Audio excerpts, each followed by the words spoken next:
los procedimientos básicos en cirugía, ¿no? Y como su nombre lo indica, básico, indica que esas cosas básicas yo debo saber, ¿no? Ya vimos acá un caso de una complicación intraoperatoria, que fue la lesión, ¿no es cierto?, del riñón por una liposucción, donde meten unas cánulas para aspirar, ¿no? O sea, cómo atraviesan toda la pared, ¿no?, muscular hasta llegar al riñón y lesionarlo. Entonces, es algo importante tener en cuenta, ¿no? Por eso que es importante las técnicas. O sea, abrir un abdomen, nosotros tenemos que estar preparados para el peor escenario, ¿ya? ¿Cuál es el peor escenario? No sé. Si estuviéramos en Gaza de repente y nos bombardean todos los días, creo que ese es el peor escenario. Y fuéramos, no fuéramos israelitas, fuéramos palestinos, ¿no? Ahí los hospitales están abarrotados de pacientes y ellos hacen lo que pueden con lo que tienen. Entonces son los peores escenarios. Como médico, lo básico yo tengo que saber para poder salvar una vida, ¿no? Justamente algunos procedimientos básicos, como cortar el abdomen, ¿no es cierto?, y poder ingresar dentro de la cavidad abdominal y controlar la hemorragia o la infección colocando compresa, es un procedimiento básico, que de hecho no está hecho para un cirujano, ¿no? Y que cualquier médico tendría que estar capacitado para abrir un abdomen. No de repente para hacer una cirugía grande como la tiene que hacer un cirujano, pero en caso de muerte, que ese es el peor escenario, tendríamos que estar preparados para abrir el abdomen y saber cuántas capas tiene y por dónde tenemos que abrirlo, pues, ¿no? Y saber cuántas capas hay, digamos, ¿no? Eso es algo muy sencillo. Justamente por eso, este capítulo que habla de procedimientos básicos, y lo básico yo tengo que saber, por ejemplo, ¿no? No puedo dejar de no saber. La técnica es importante, ¿no? En la residencia médica, cuando estamos enseñándole a un residente de primer año que corte, ¿no? Me acuerdo de un cirujano plástico, que ahora es cirujano plástico, ¿no? En ese tiempo era mi R1, yo era R2, y le digo, corte para la pena, y nadie la agarré. Corta de una, pero se entró hasta dentro de la cavidad, ¿no? Agarró piel, celular subcutáneo, aponeurosis, músculo, peritoneo. Se entró hasta adentro prácticamente. Entonces es importante que nosotros diseccionemos los tejidos, ¿no? Ya ustedes en anatomía han visto la disección. Ahora cuando hemos hecho las patitas, el tendón que hay que diseccionar, identificar los tejidos. Y en eso consiste el aprendizaje del médico, ¿no? De distinguir cuáles son los tejidos que tiene el cuerpo, y esto prácticamente es un desarrollo que uno tiene que hacerlo con los sentidos, ¿no? Pero ¿para qué sirve que yo abra el abdomen? De repente para parar una hemorragia, un hígado sangrante, que colocando compresa la puedo parar y lo puedo derivar ya a un centro hospitalario donde lo puedan operar al paciente, pues ya le salvé la vida a ese paciente. Entonces, este es un procedimiento de los procedimientos básicos donde yo tengo que saber qué partes del abdomen tengo que pasar, ¿no? Y luego también tengo que saber cómo voy a suturar, a cerrar. Una vez que yo hice una apertura, tengo que también aprender a cerrar, y los tejidos, como ustedes han visto, por ejemplo, el tendón es un tejido bastante duro, ¿no es cierto? Los tejidos del abdomen, de la pared abdominal, el tejido más duro que tenemos acá, ¿cuál es? Es la aponeurosis, que es un tejido conjuntivo, grueso, y yo tengo que usar un hilo grueso, ¿no? Un número 0, ¿no? O un número 2-0 si es un niño, puede ser punto separado, punto continuo, eso va a depender del paciente y tengo que saber hacerlo. Este dibujo es muy gráfico y está en el libro, ¿no es cierto? De los planos que tiene toda la pared hasta llegar a la cavidad abdominal donde tenemos intestinos, ¿no? Y donde estos puntos son muy importantes, ¿no? Porque pueden haber hemorragias en la pared abdominal, sí, pueden haber hemorragias, pueden haber sangrados, pueden haber complicaciones, pueden haber heridas, pueden haber evisceraciones, pueden haber hernias, ¿no? Que por no suturar bien una pared, el paciente puede herniarse después de la cirugía.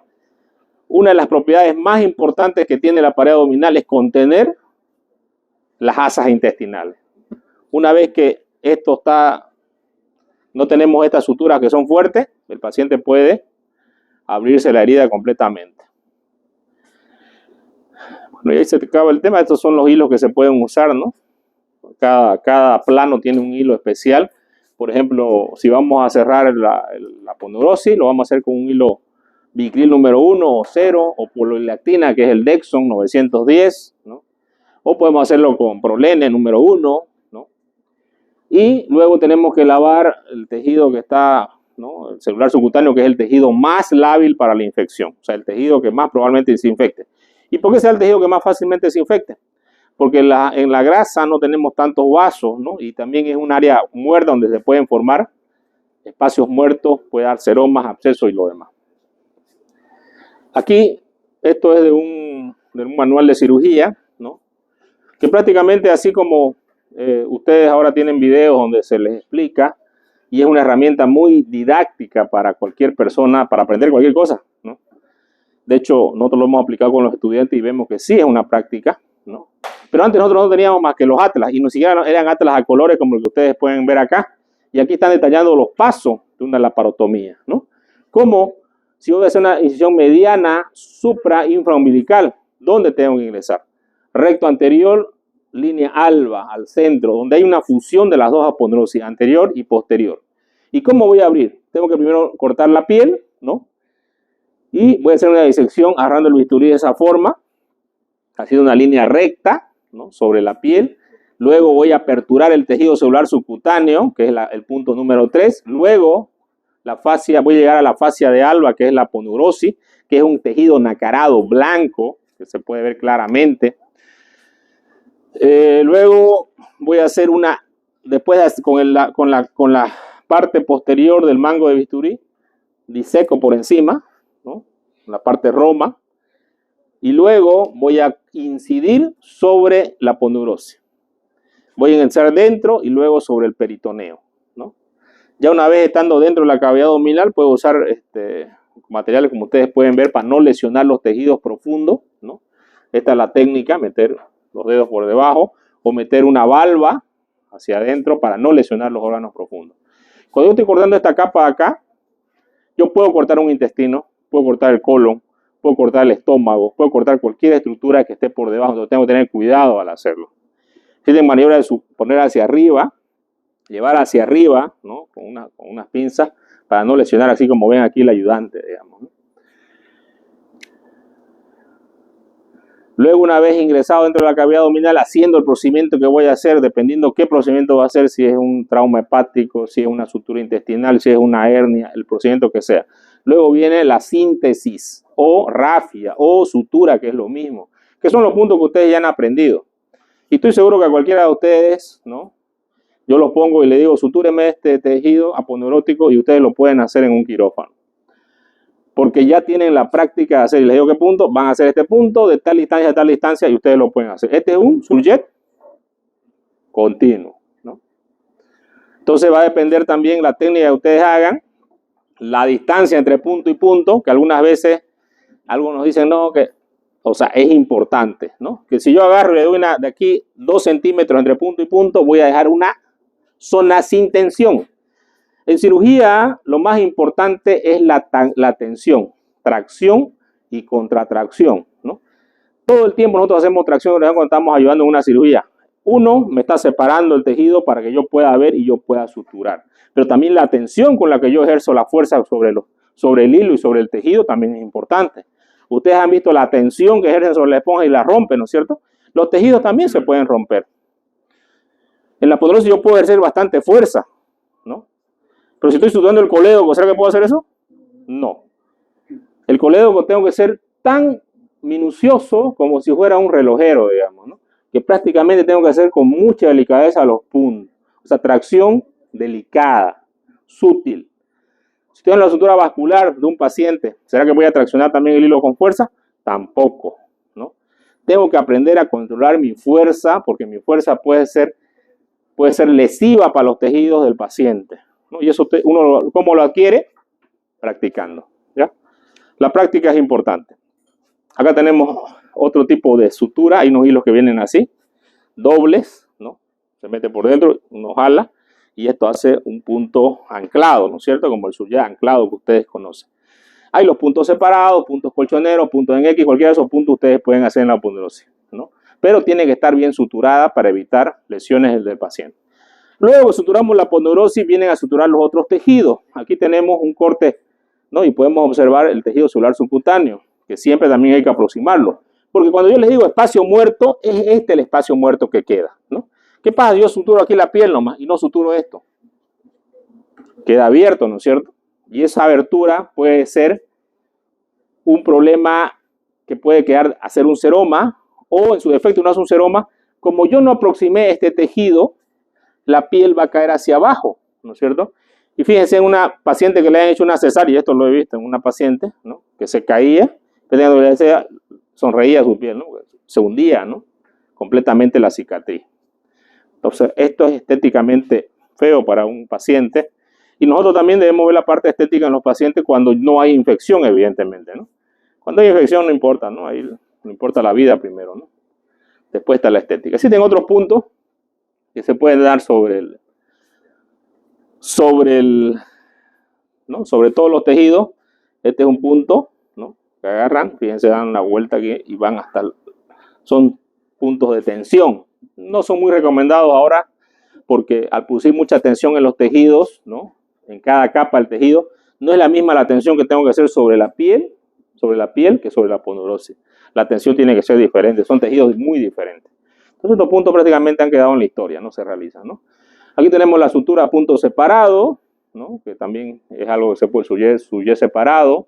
En la piel podemos hacer suturas con grampas, ¿no? Que es lo más fácil de hacer esto. Prácticamente no se necesita ningún entrenamiento, ¿no? Pero es como ustedes pueden ver allá, esta es la técnica quirúrgica, ¿no? Una persona agarra 2 pinzas dientes de ratón, ¿no? Levanta la piel y por otro lado, el que va a engrampar hace presión y aprieta, ¿no? Y la grampa sale. Es algo muy, muy sencillo. Pero tiene que hacer uno la técnica adecuada. Para sacar la grampa también es importante, tengo que tener lo que se llama un sacagrampa. Este sacagrampa tiene unos dientes que hace esto, ¿no?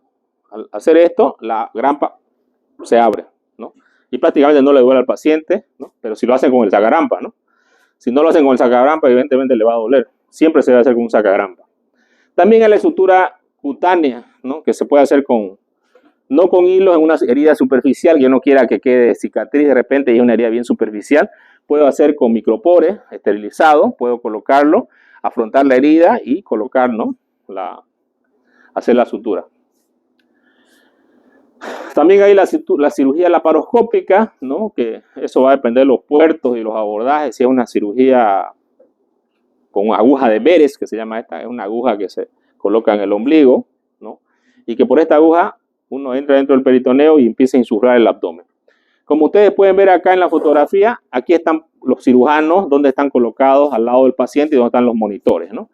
Este es el lugar del cirujano, del segundo ayudante, del primer ayudante, de la enfermera, del anestesiólogo, que siempre está en la parte superior porque están los monitores cardíacos, los monitores de presión arterial, de CO2.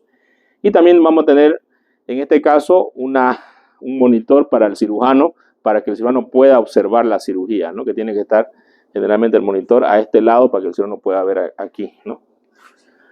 Luego, este es el procedimiento, ¿no? Va por pasos, aquí levantan hacia arriba con unas agujas, con unas pinzas de backup para hacer la punción. Entran en el peritoneo, insuflan aire por esta válvula, ¿no? Esta es una jeringa para ver si están en el peritoneo o no. Y luego meten un trocar, ¿no? El trocar después van a meter una cámara y van a poder observar la cavidad abdominal para hacer el procedimiento que requieran. La toracotomía es otro procedimiento de emergencia que es básico, pero hay que tener un separador de fino quieto. Pues si uno tiene el separador de fino quieto no puede hacer la separación de las costillas. Algunas veces en la emergencia, cuando llega un paciente en paro con shock hipovolémico, el paro cardiorrespiratorio externo no sirve de nada, es el interno. Y hay que hacer una toracotomía, pero hay que tener el material, ¿no?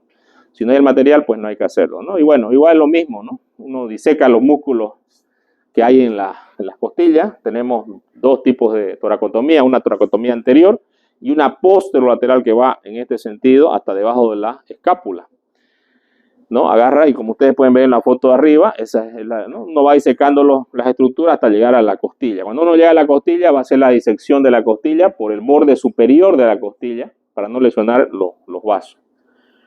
Luego de esto, al hacer la apertura de la costilla, algunas veces, dependiendo del espacio, cortamos costilla con el costótomo para poder aperturar bien el tórax y ver la cavidad torácica, dependiendo de qué es lo que nosotros queremos buscar. Y luego viene el cierre, evidentemente, de estas estructuras que cuando hicimos la cirugía de tórax, ¿no? Vamos a hacer el cierre de la pared torácica, que viene a ser por plano. Los planos son importantes.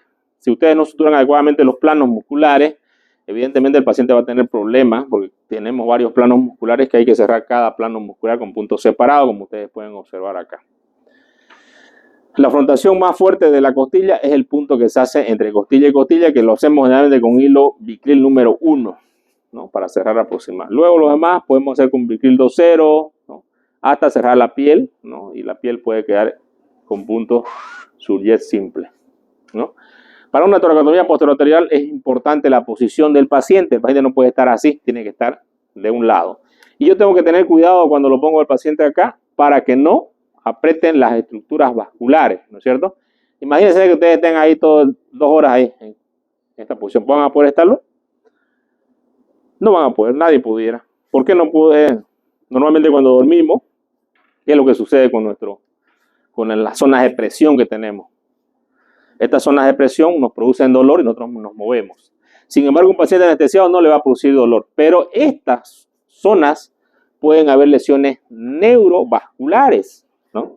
Por eso es importante colocarlo en la posición, colocar almohadones, como ustedes pueden ver ahí. Existen almohadones en las zonas de presión que va a tener el paciente para evitar estas lesiones que pueden ser lesiones neuromusculares que va a tener el paciente. Aquí, un almohadón en la cabeza, entre las piernas, porque van a haber zonas de compresión nerviosa y estas pueden llevar inclusive a que el paciente quede con un déficit neurológico. Por eso es importante la posición. Luego quita la apertura del paciente, ¿no? Algunas veces se reseca inclusive una costilla, dependiendo el abordaje, o sea, qué es lo que yo quiera ver dentro de la cavidad torácica. Aquí tenemos el separador de finoquieto, que es importantísimo para esta cirugía. No se puede abrir un tórax si no tengo el separador de finoquieto, porque no hay que me separe, ni el más fuerte acá pudiera estar todo el tiempo separando un tórax, ¿no? Necesito yo un separador que tenga una cremallera, ¿no? Y el separador de finoquieto es el mejor. Aquí podemos ver el corte de las costillas, fíjense ustedes, para que haya más apertura del tórax. Este se llama aproximador de costillas, este aparato que está acá abajo, ¿no? Es un aproximador costal, se llama, ¿no? Es un separador costal y este es un aproximador. Este se usa cuando ya voy a cerrar las costillas, ¿no? Los puntos que voy a dar van a ser entre costilla y costilla. Puntos con un hilo bastante fuerte, ¿no? Hago el cierre, fíjense acá están los puntos entre las costillas, que van adentro, son puntos Surjet separados, ¿no? Que voy a hacer en el paciente. Y luego voy a cerrar cada plano muscular que abrí, ¿no? Que son generalmente 2 planos musculares. Los materiales que necesito para cada tipo de cirugía son estos de acá, ¿no? Que son materiales importantes para estas cirugías que yo tengo que conocerlos, ¿no? Ese es el tema que, bueno, hasta ahí vamos a dar el examen. Y el tema de hoy día vamos a hablar de postoperatorio.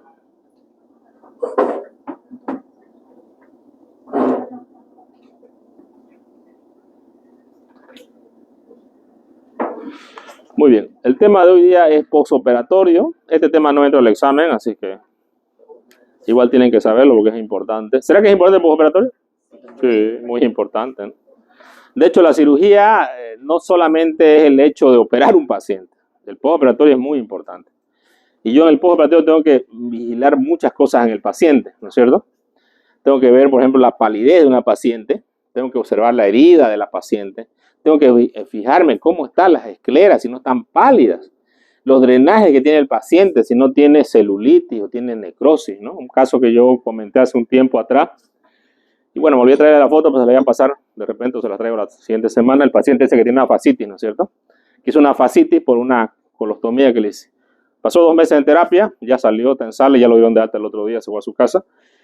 Luego van a ver el paciente después, eso lo voy a mostrar, ¿no? Entonces es importante que el médico evalúe al paciente, que el médico vea a su paciente.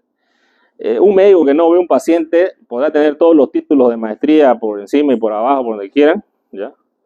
Y si no ve un paciente, es un mal médico. Digan lo que digan, es un mal médico. El médico tiene que ver a su paciente. Y un cirujano no puede dejar de no ver la herida de un paciente. Tiene que ver la herida de su paciente, por favor. Ya eso es muy importante. Entonces, la cirugía no termina al final del transoperatorio, sino hasta la rehabilitación del enfermo completa, o sea, ¿no? Aquí, por ejemplo, yo les muestro un caso de un paciente que llegó a emergencia el 2021 viene referida de un centro hospitalario ProSalud, que nos llegan bastantes casos allá.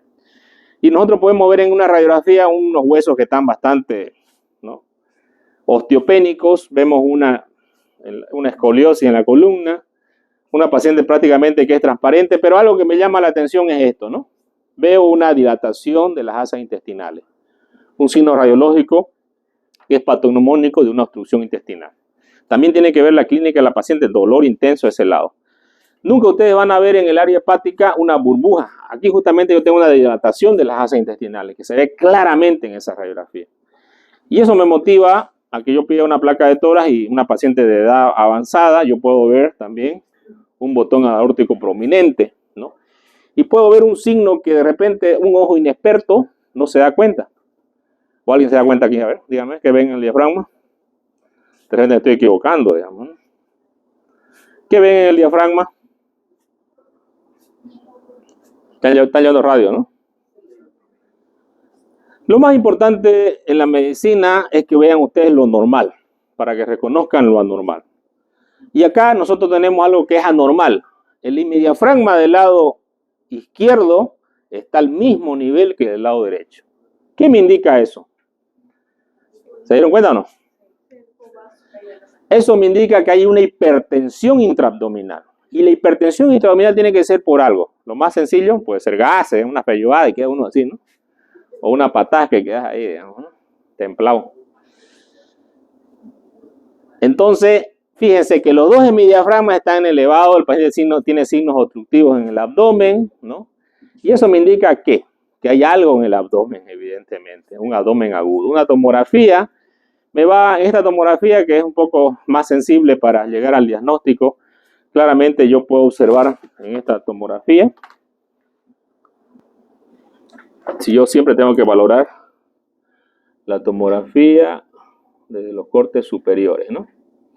Y acá ustedes pueden observar, por ejemplo, estos cortes. Este es el hígado, ¿no? Esto que se ve negro, igual se ven las tres densidades: aire, hueso, líquido, ¿no? Esto que ven en el medio, no sé si lo están viendo, ¿lo apunto o no apunto? Ah, ya. Este es el corazón, ¿no? Hígado. Esto que está apareciendo acá es el estómago. Esto que ven acá es el vaso. Esto es el corazón. Este es el hígado. Y aparece, fíjense, una línea lateral al hígado. ¿Qué será eso? No, líquido. Ya, ahí pueden ver ustedes esa densidad. Esta es una tomografía con contraste porque se puede valorar la aorta. Aquí fíjense en este corte, ven el hígado y ven el líquido perihepático. Tiene líquido libre el paciente en cavidad abdominal, ¿no es cierto? Aquí podemos ir viendo el hígado hasta la parte inferior, ¿no? Y podemos ver asas intestinales en esta parte de acá que están bastante dilatadas, ¿no? Bastante dilatadas las asas intestinales de este sector de acá. Y bueno, esto nos indica laboratorialmente, igual laboratorios que estaban con infección en el paciente, un abdomen agudo obstructivo. Frente a un abdomen agudo obstructivo, ¿qué debo hacer con el paciente? Debo operarlo al paciente, pero antes eso tengo que hacer un preparatorio, pedir el laboratorio, valoración cardiológica, ¿no? Todo eso, valoración anestesiológica, y vamos con los anestesiólogos a quirófano y vamos a empezar a abrir la cavidad abdominal. Aquí tenemos la apertura de la cavidad abdominal, fíjense ustedes.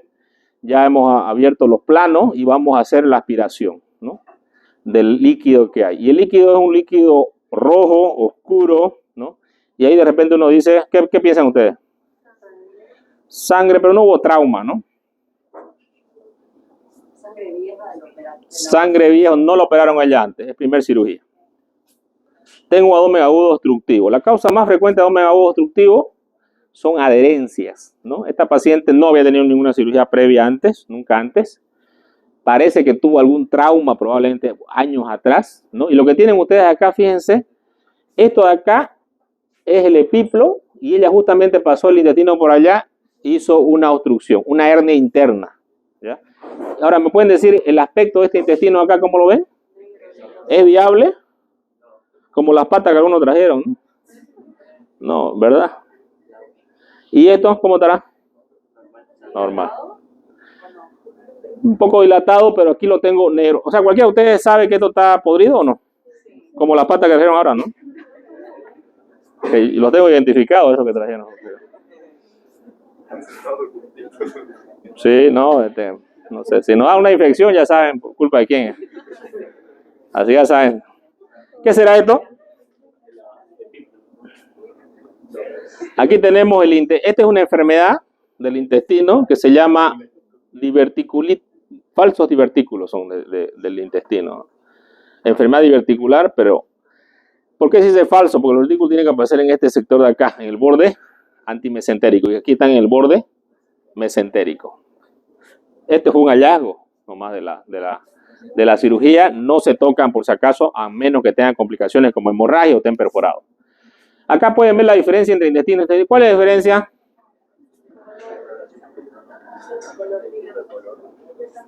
¿Cuál es la diferencia entre lo que tengo en los dedos? Esta manito es mía, por si acaso. Diferencia entre esto y esto. ¿Por qué estará más grueso que el otro? ¿Por qué está dilatado? Bien, por la obstrucción. Este intestino es el intestino que estaba obstruido y el que no estaba obstruido. ¿Se dan cuenta de la diferencia? ¿Se dan cuenta en la radiografía que había también una diferencia, que se había dilatado? ¿Se dan cuenta que en la tomografía también había esto? Y se dan cuenta que un intestino al sufrir, ¿qué va a pasar? Entra en apoptosis, se necrosa y muere. Y ese líquido oscuro que ustedes vieron era el líquido oscuro que emanó de acá. ¿Será que esto tiene infección, esta cavidad abdominal? Obvio. Porque dentro del intestino, ¿qué hay? Bacterias. Tenemos bacterias, no, este es delgado, ¿no? Pero igual hay bacterias que son contaminantes, pero no tanto como las del colon. Pero igual, ¿no? Son bacterias gram negativas, todas, ¿no? Y va a depender del tiempo de evolución del paciente. ¿Será que es lo mismo que yo tenga los intestinos podridos 2 días, 3 días, 4 días? No, ¿ya? Mientras más tiempo yo tenga esto dentro del abdomen, el paciente va a tener una alteración sistémica, ¿o no? Sí. Entonces el paciente va a estar séptico, ¿sí? ¿Se entiende esto? Muy bien. Bueno, la cirugía que ustedes van a hacer dentro de poco, ¿no? Bueno, yo creo que cuando volamos las vacaciones, ¿no? Porque ahorita la verdad es que he quedado medio, no sé cómo, después de las patas de ahora. La anastomosis, después de la resección, ¿es importante o no? ¿Son importantes los puntos que da el cirujano o no? ¿Qué pasa si el paciente filtra? La probabilidad de una infección, de una reinfección, ¿no? Imagínense ustedes, vamos a una pelea, ¿no? Nos dan una tunda, ¿no? Que eso pasa con el paciente con la infección, ¿no? Daño de sistemas, daño de órganos, ¿no? Bueno, de paso ya me están curando, digamos, y me mandan a que me peguen otra vez. Eso es lo mismo que yo hago cuando hago un mal procedimiento dentro de un paciente, ¿o no? Entonces, ¿será que el paciente va a dar otra paliza, va a aguantar? Va a depender de su estado funcional del paciente. Probablemente la reinfección lo mate al paciente. Por eso yo tengo que hacer bien mi procedimiento. Pero si yo tengo signos o algo que me diga que no la debo hacer la anastomosis porque no tengo buen tejido, porque el paciente está en mal estado, porque tiene hipoluminemia, porque usa corticoides, porque es diabético, porque es cardiópata, no sé. Tengo que valorar el paciente, valorar el sistema, ¿no? Yo siempre voy a hacer una prueba para hacer mi anastomosis y mi sutura para estar seguro de que esto esté bien o esté mal. Es muy importante. Terminó la cirugía con una incisión y se dejó un drenaje en el paciente. Ahora tenemos que vigilar el postquirúrgico de esta paciente. ¿Cómo evoluciona? ¿Por qué es importante el drenaje? ¿Será importante dejarle drenaje? Algunos cirujanos por ahí alguna vez dijeron, y por ahí ustedes lo van a escuchar, drenaje de conciencia. Los que no hacen bien el procedimiento, dicen algunos cirujanos, dejan un drenaje para drenaje de conciencia. No, señores, ustedes pueden cometer errores o el paciente se puede abrir su sutura. ¿Y cuándo será mejor entrar? ¿Cuando se abrió o será al otro día o los 2 días cuando me dé cuenta recién? ¿Y cómo me voy a dar cuenta yo si no le dejo un drenaje? Pregunto. No me voy a dar porque el paciente va a estar séptico y va a estar en duda. ¿Será, no será? Está con analgésico, está con calmante, está con antibiótico, el cuadro está enmascarado, un paciente inmunosuprimido y cuando ya entre, chao paciente, se murió. Por eso que los drenajes son importantes, ¿no? Existen legislaciones en el mundo, ¿no? Donde si usted no le deja un drenaje al paciente, el paciente se complicó, lo meten preso al cirujano. No es aquí en Bolivia, si eso es en Italia, por ejemplo. En Holanda, la legislación dice que toda cirugía que un cirujano hace tiene que estar filmada. y casi cuando el paciente sale de la cirugía tiene que dársela un CD al paciente para que el paciente se vaya. Si es operado por otro cirujano, el cirujano tiene que revisar el CD de la cirugía que le hicieron. Esa es la legislación holandesa. ¿Por qué ellos hacen eso? Obviamente son más inteligentes que nosotros, ¿no? De lejos, digamos. Acá no, acá se van a pelear, ustedes van a ver cirujanos que no dejan drenaje, que dicen, no se aburre, ¿por qué dejar? Que no sé qué. Yo personalmente siempre he dejado un drenaje, nunca me he arrepentido de dejar un drenaje, nunca, jamás me he arrepentido. Pero sí he visto cirujanos que han llorado por no haber dejado el drenaje. Y conozco a muchos, inclusive profesores míos. Bueno, este es un caso de una paciente, fíjense que ese es el problema del postoperatorio. Esta chica no sé si se va a escuchar el audio, a ver.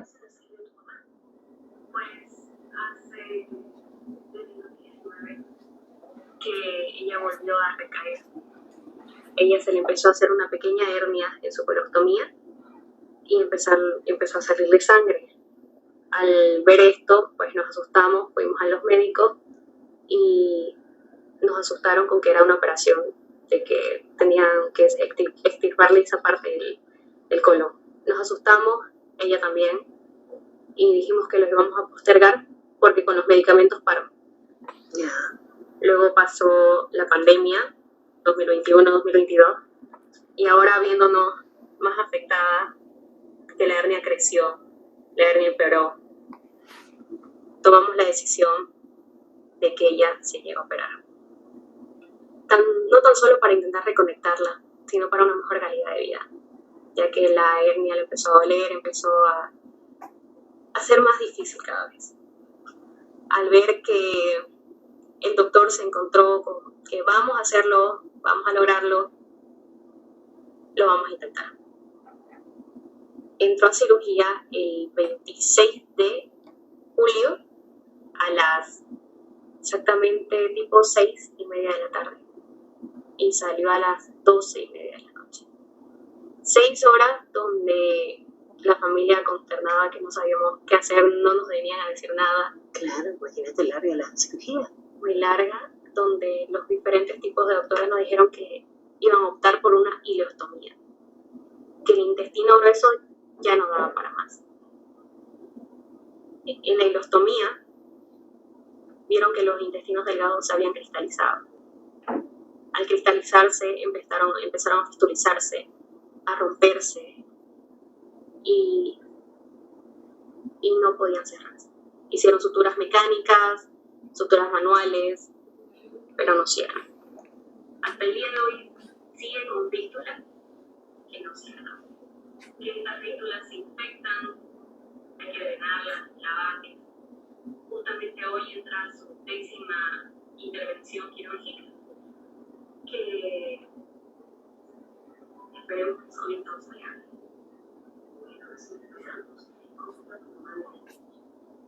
Bueno, con el video, una vez estoy muy agradecida. Ha llegado a 44,000 vistas, que nadie creyó que iba a hacer. Muy bien. Las complicaciones pueden suceder, como ese caso, por ejemplo, y así ocurren todo el tiempo.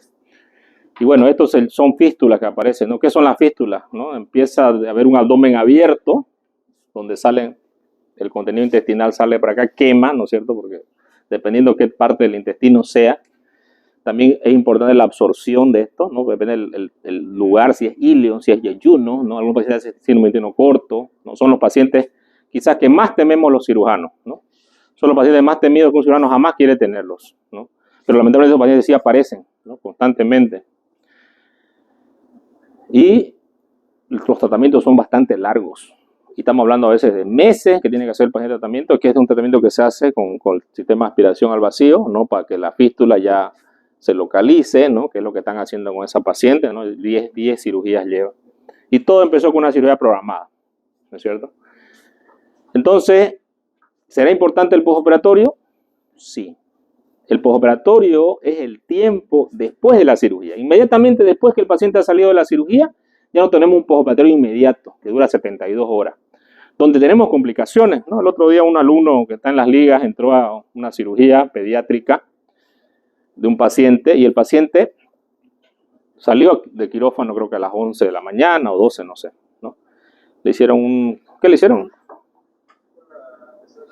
Descenso de testículo. Un niño de 14 años, creo, ¿no?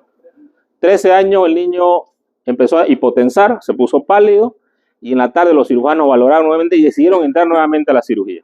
¿Cuál era la complicación que el paciente tenía? ¿Cuál es la primera complicación que puede aparecer en el inmediato? Hemorragia, problemas de la vía respiratoria, ¿no? Porque la anestesia también que recibió el paciente. Entonces nosotros como médicos debemos vigilar esto, ¿no? No somos exentos que tengamos complicaciones y de hecho ningún médico va a querer tener una complicación, se los aseguro, ninguno. Pero las complicaciones pueden pasar porque no somos perfectos, tenemos errores, somos humanos, pero también es importante detectar esta complicación y entrar rápidamente, como hicieron en el japonés, rápidamente entraron con el paciente, ¿no? Una vez estábamos con un estudiante igual en quirófano, viendo ahí unos pacientes que habían salido de cirugía de colon, el paciente, ¿no? Y de pronto el paciente empieza a salir por el drenaje un montón de sangre. Inmediatamente tuvimos que volver a entrar al quirófano, ¿no? Horas después que el paciente había salido. Y esos casos han pasado mucho, pero es importante que usted valore, que usted observe. En el hospital nosotros, japonés, tenemos los recursos para entrar lo más rápido posible con el paciente. Lo más rápido posible. Pero lo más rápido significa la vida y lo más lento significa la muerte. Correcto. Hemos tenido varios casos de hemorragia y la verdad que nosotros somos rápidos porque tenemos todo el equipo, está el anestesiólogo, está todo el mundo está ahí. Está listo esperando al paciente y quizás el paciente ni sale del quirófano y mismo entran, ¿no? Muchas veces, ¿no? N veces. Y hemos controlado la hemorragia. Sin embargo, también he escuchado estas complicaciones en una clínica. Y en las clínicas generalmente hay que llamar a un anestesiólogo, que llamarlo al cirujano, porque, no es mi paciente, dice el otro, no, llámalo al cirujano, que hasta que venga el cirujano, el tiempo pasa y el paciente puede morir. Como médicos, nosotros que vamos a estar en un hospital, cuando ustedes hagan su internado, cualquier hospital que sea, hay pacientes que se van a operar y ustedes tienen que vigilar a esos pacientes. Y tienen que estar listos para dar la voz de alerta. Porque el que da la voz de alerta generalmente es el interno que está cerca del paciente. Y va a decir, no, este paciente está taquicárdico, este paciente está pálido, por detrás se sale sangre, doctor. Entonces el cirujano va a venir rápidamente y va a entrar al quirófano. Entonces es importante valorar esto. El postoperatorio inmediato va desde el día 3, ¿no?, hasta el día 13. Tenemos dos tipos de postoperatorio, un postoperatorio estable y un postoperatorio patológico. Aquel patológico es aquel paciente que tiene una enfermedad de base no controlada, como un paciente que tenga asma, un paciente que tenga hipertensión, un paciente que sea cardiópata, un paciente que tenga alguna enfermedad que no esté controlada adecuadamente. ¿Cuáles son los cuidados que yo tengo que tener en el postoperatorio? Yo debo valorar signos vitales del paciente, yo debo hacer una evolución de sus drenajes, debo valorar su cavidad abdominal, si lo operaron del tórax, debo valorar el tórax, debo ver cómo respira el paciente, ¿no? Es importante la posición con la que el paciente salga, eso va a depender de la cirugía. Generalmente nosotros en cirugía general siempre el paciente lo tenemos en posición semi-Fowler, una posición semisentado. ¿Por qué? Porque con esta posición nosotros hacemos que el paciente respire bien y también todos los líquidos que hay en la cavidad abdominal van a drenar por los tubos que están en la parte inferior, si obviamente le dejaron tubo, ¿no? Si es un paciente que se operó de varices, de repente lo vamos a poner en esta posición, ¿no?, con las piernas hacia arriba, ¿no?, para evitar la presión de las venas.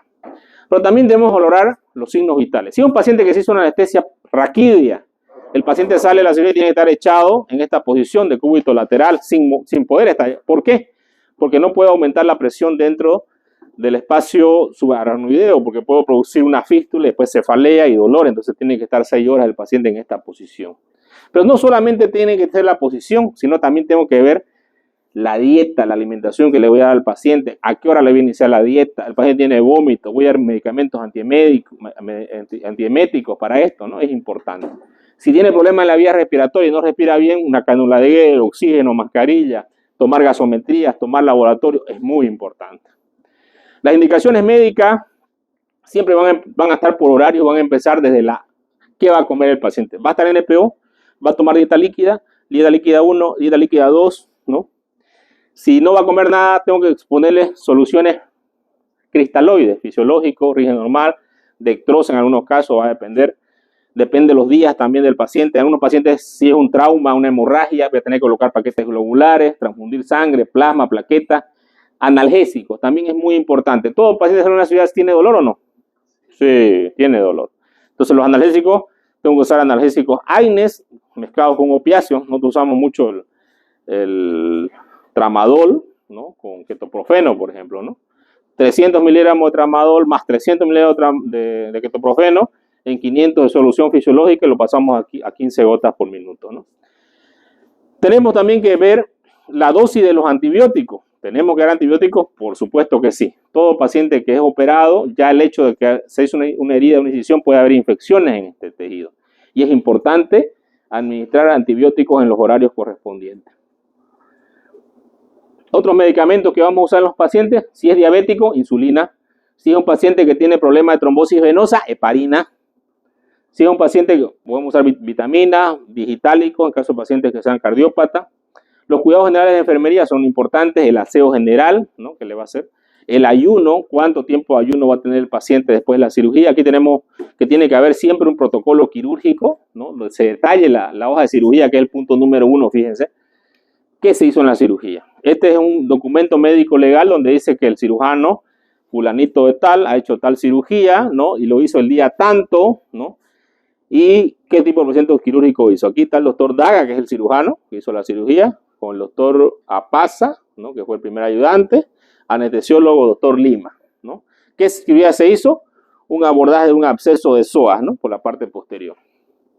Acá está la cirugía, la descripción de la técnica realizada, aquí está la firma del cirujano.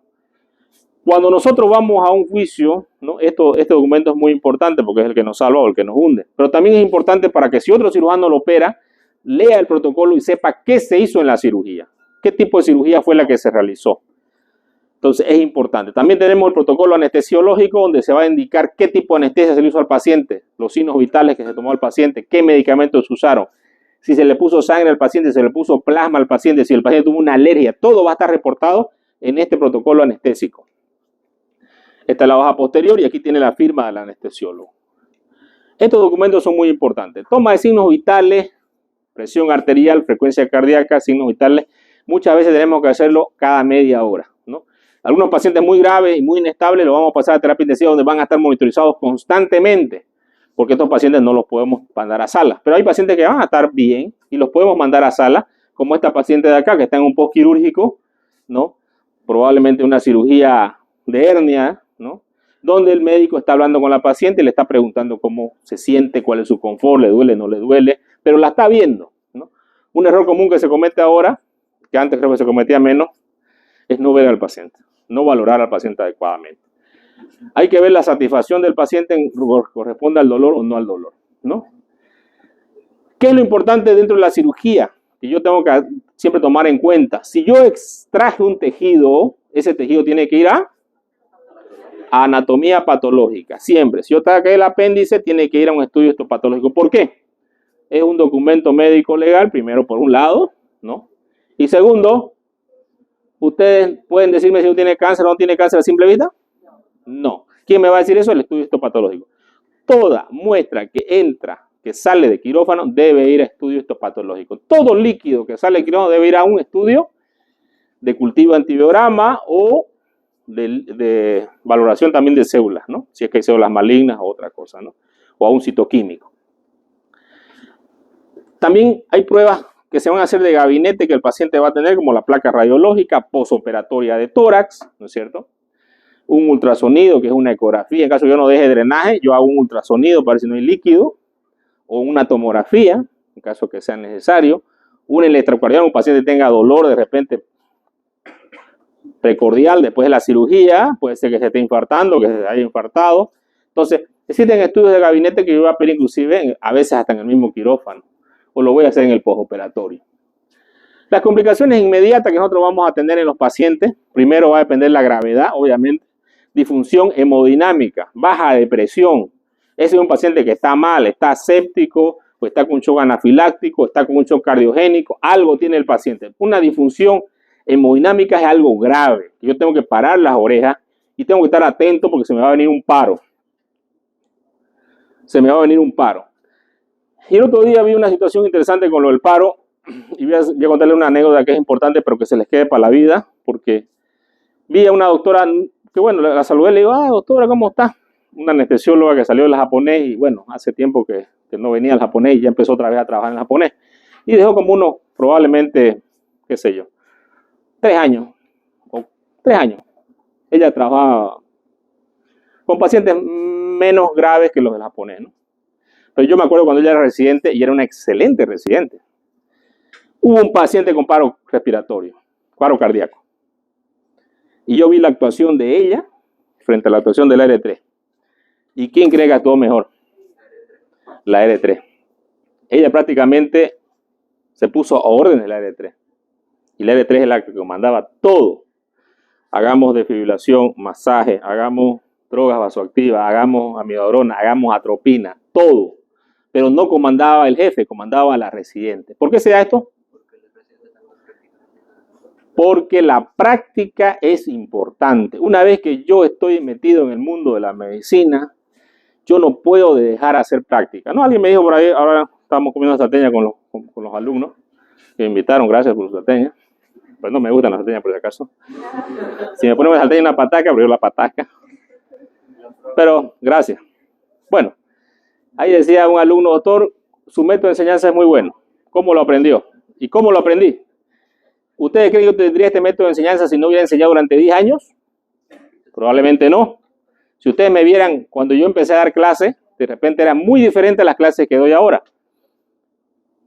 ¿Por qué la práctica hace experto a la persona?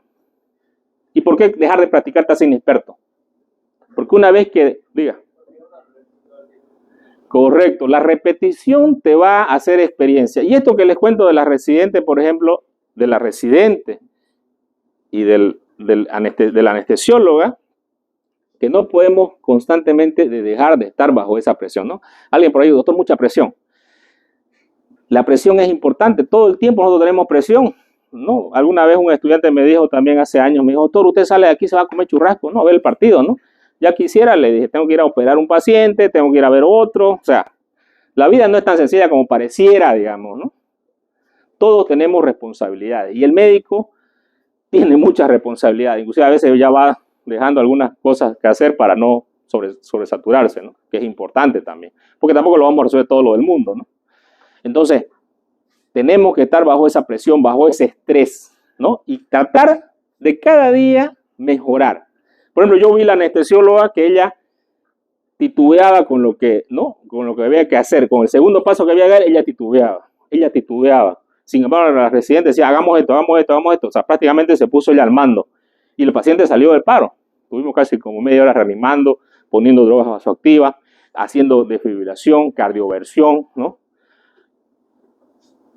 La residente está en la práctica continua. Y eso es lo que el médico no entiende. Los médicos que dejan la práctica de la medicina se van a olvidar por muy buenos que sean. Si yo dejara de enseñar probablemente unos años y volviera a la docencia, prácticamente puede ser que olvide todo lo que yo aprendí en el tiempo, ¿no? Quizás alguna cosa me van a quedar, pero la práctica es lo que hace. Lo mismo en la cirugía. ¿Por qué uno es bueno operando? Porque opera todo el tiempo. El tiempo que yo deje de operar, me va a dar miedo, voy a decir, hay que hacer en esto.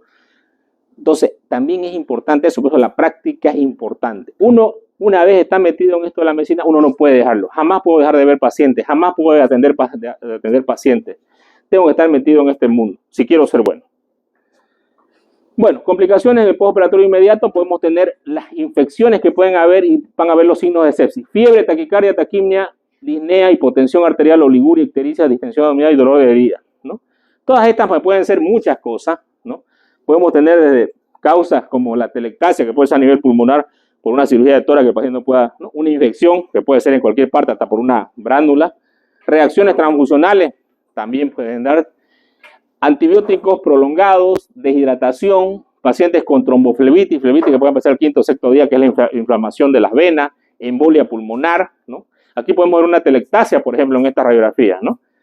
Claramente un desvío de la tráquea hacia arriba, ¿no? Tracciona. ¿La placa de tórax es importante? Sí, para descartar que no tenga algún problema como las neumonías postoperatorias, que son muy importantes después de una cirugía.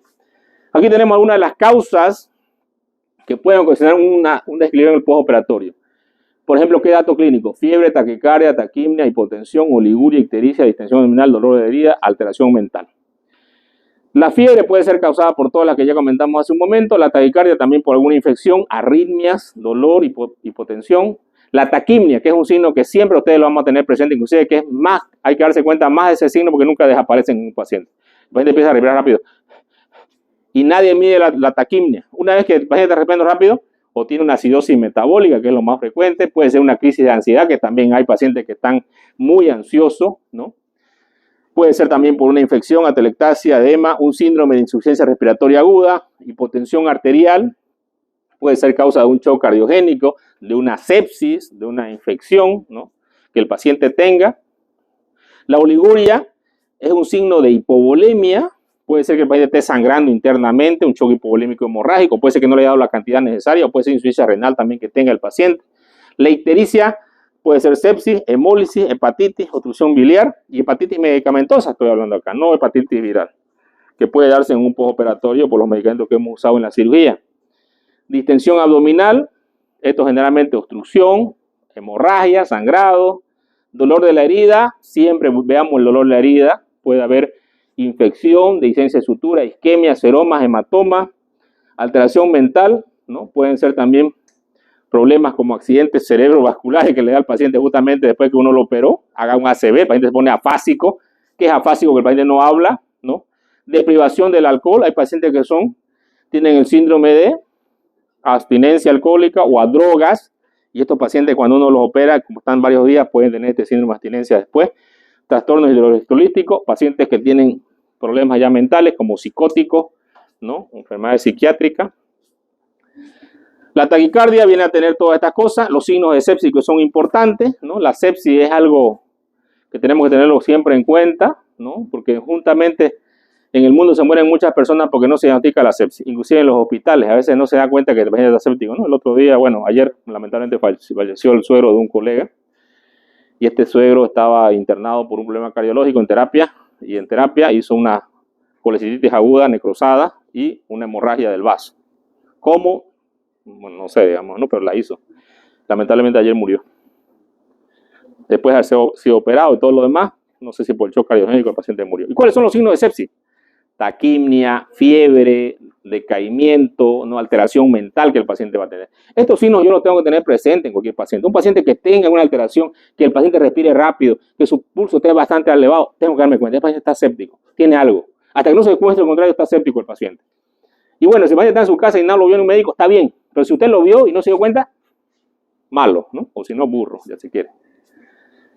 Tiene que usted valorar a su paciente. ¿Y cómo usted detecta a un paciente? Mirándolo yo solamente al paciente no puedo decir, el paciente tiene taquimnia, aunque algunas veces nos damos cuenta con los pacientes. Nosotros ya estamos con unos estudiantes ahí en el hospital y hay un paciente que estaba taquimnéico. Yo lo miro y le digo, ¿qué tiene el paciente? Y ellos lo miran así, no, nadie se dio cuenta, el paciente estaba taquimnéico.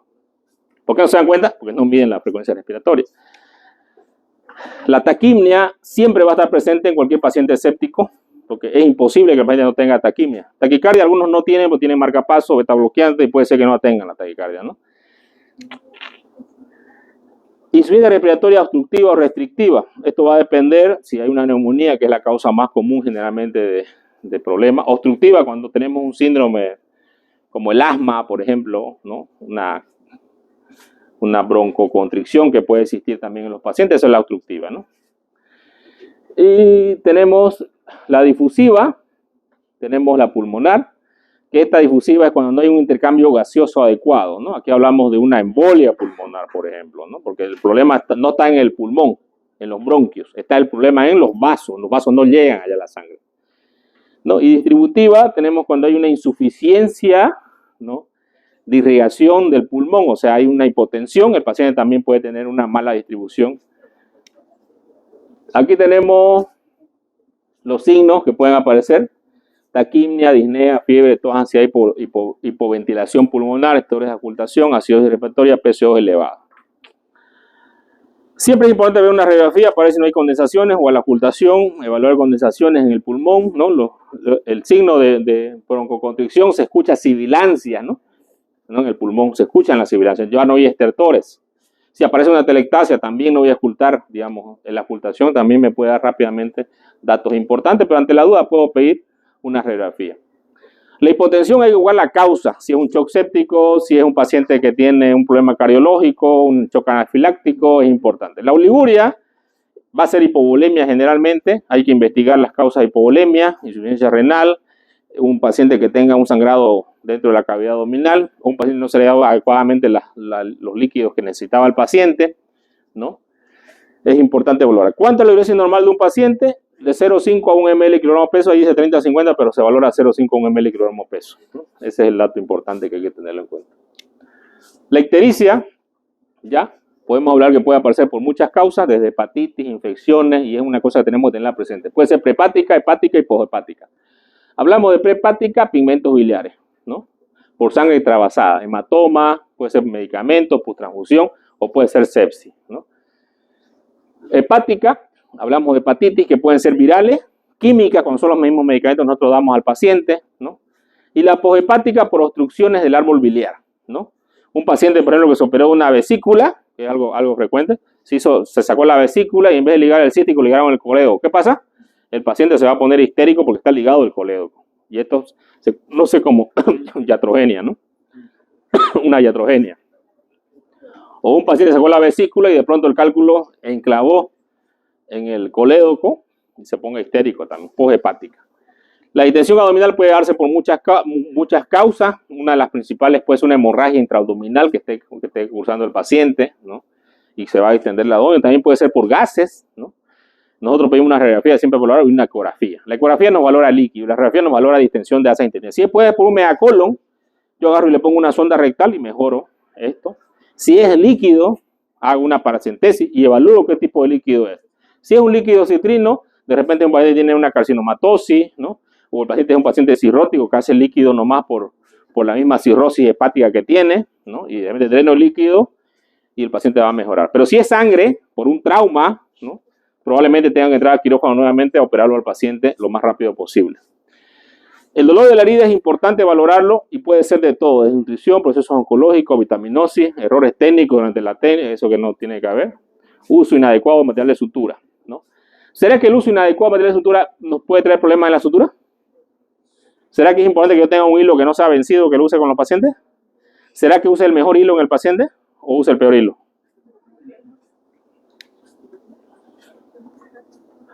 Entonces es importante valorar la herida, ¿no? Aquí tenemos una herida de un paciente que ustedes pueden ver la fibrina que está ahí, una herida abierta, que es probablemente una peritonitis que está curando, ¿no? Aquí tenemos un paciente que se ha herniado, ¿no? Porque ustedes pueden ver, la hernia se ve claramente. Aquí vemos una herida que le han dado los puntos muy fuertes. Hay alguien aquí que hace unos puntos así, ¿no? Hay que tener cuidado porque puede pasar esto, si damos muy fuerte la sutura, o si la tensión es demasiado en la piel, de repente la herida tenemos que dejarla abierta, ¿no? Hay heridas que no se pueden cerrar, ¿no es cierto? Porque no hay piel ya para estirarlo, ¿no? Entonces, si hacemos con mucha tensión, vamos a tener necrosis en la herida. Siempre es importante vigilar nuestra herida operatoria. Aquí tenemos un paciente viscerado, que es lo más, puede pasar esto también, en un postoperatorio, cuando no dimos una buena sutura, o un paciente anciano que tenía mucha tos, y cuando acuerdan, los intestinos afuera, ¿no? Esto pasa. Quisiera decirles que no pasa. Sí pasa. Esto está eviscerado del paciente. Estos son los intestinos que están fuera de la cavidad abdominal. Esto se llama evisceración, ¿no? ¿Por qué ocurre esto? Mala técnica quirúrgica, material inadecuado, paciente con mucha hipertensión intraabdominal de repente que lo cerraron a la fuerza, ¿no? Entonces, esto hay que entrar rápido al quirófano porque si estos intestinos se secan, se pueden perforar. Entonces uno tiene que entrar rápido, después va a estar como la chica que está comentando el caso, ¿no? El paciente es un absceso de pared, una apendicitis aguda, fíjense. Sacaron los puntos. Bueno, el paciente puede ir evolucionando hasta llegar a una insuficiencia multiorgánica grave. ¿Qué significa esto? Problemas respiratorios, problemas de presión, problemas de corazón, problemas de... Un paciente que ya haga falla multiorgánica, ¿no? Y obviamente de eso viene la muerte, ¿no?